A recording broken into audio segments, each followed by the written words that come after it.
सभी को मेरा नमस्ते। मेरा नाम सुमन है और मैं इंडियन हूँ और राजस्थान झुंझुनू से बिलोंग करती हूँ। और मेरी लाइसेंस करने की बहुत इच्छा थी और वो आज पूरी हुई है और मैंने ये फोलिया रोसा ये हासिल कर लिया। और इसका सारा श्रेय है वो अमरीश जी, हमारे टीचर अमरीश जी उलाल को है, उनको जाता है, क्योंकि उन्होंने मेरे को ऑनलाइन क्लास लगाई। और ऑनलाइन क्लास लगाने का ये फ़ायदा होता है कि अपने को कहीं पर भी इधर उधर जाने की ज़रूरत नहीं रहती, हम घर बैठे बैठे ही अपने लाइसेंस कर सकते हैं। और मैंने ये देखा कि सर के पास ऐसे स्टूडेंट थे कि उनको इटालियन लैंग्वेज बिल्कुल भी नहीं आती थी और उनको पढ़ना लिखना भी नहीं आता था। और हमारी बहनें हैं जैसे इंडियन, पाकिस्तानी, अफ़गानिस्तानी, ये भी काफ़ी थी सर के पास है। और उन्होंने भी और थोड़े टाइम सर से क्लास लगाई और फोलिया रोसा हासिल कर लिया। अब तो लगभग सारे गाड़ियाँ भी चला रहे हैं।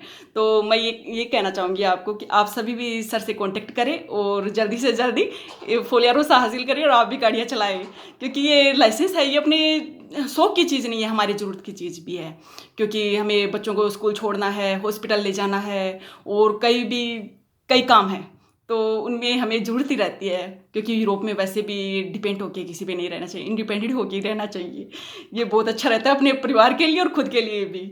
और सिर्फ इतना ही कहना चाहूँगी, सर से आप जल्दी से जल्दी कांटेक्ट करें और फोलिया रोसा हासिल करें और जल्दी से आप भी गाड़ियाँ चलाएं। बहुत बहुत धन्यवाद आपका। Thank you.